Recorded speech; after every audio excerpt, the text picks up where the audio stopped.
नमस्कार। श्रीमद् भगवद गीता में कुछ ऐसे गहरे सवाल हैं जो सदियों से हमारे मन को कुरेदते रहे हैं। ईश्वर का असली रूप क्या है? क्या वो सच में सबके लिए एक जैसे हैं? आज हम गीता के ज्ञान से इन्हीं सवालों के जवाब ढूंढने की एक कोशिश करेंगे। चलिए सीधे उस उलझन पर आते हैं जिसने अर्जुन को परेशान कर दिया था।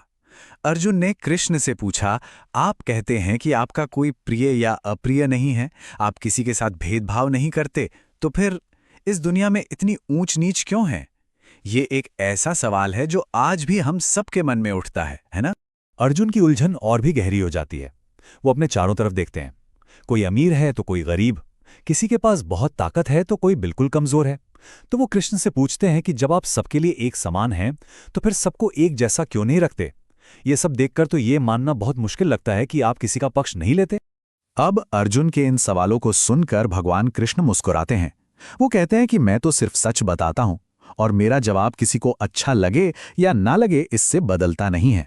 और फिर वो एक बहुत ही सरल लेकिन गहरे तर्क से समझाते हैं कि वो निष्पक्ष कैसे हैं।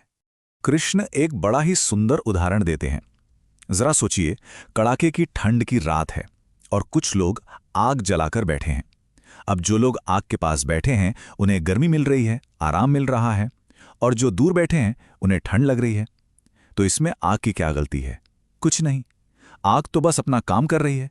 वो तो निष्पक्ष होकर अपनी गर्मी फैला रही है। तो यहां सबसे जरूरी बात यही है, ईश्वर की कृपा उस आग की तरह है। वो सबके लिए है, बिना किसी भेदभाव के।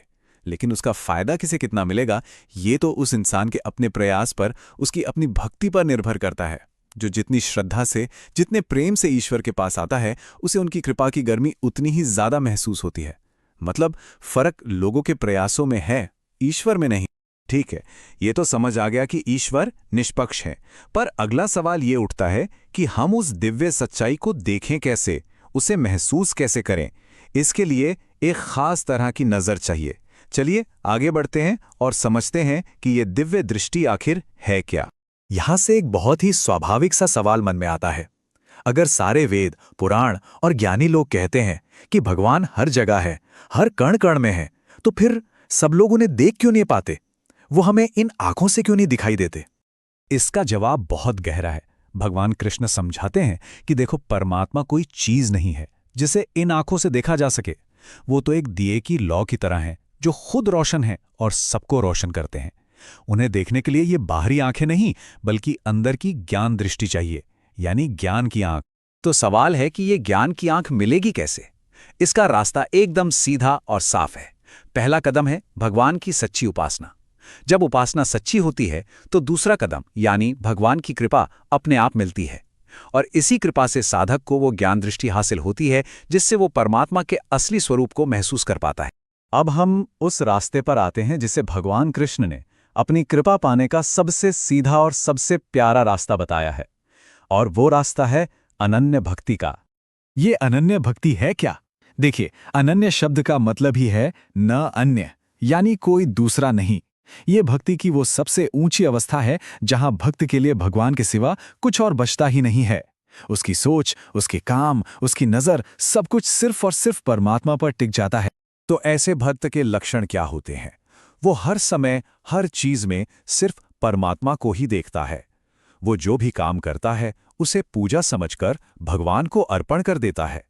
उसके मन में कोई और ख्याल, कोई और इच्छा होती ही नहीं है। वो बस परमात्मा का अनुभव करना चाहता है।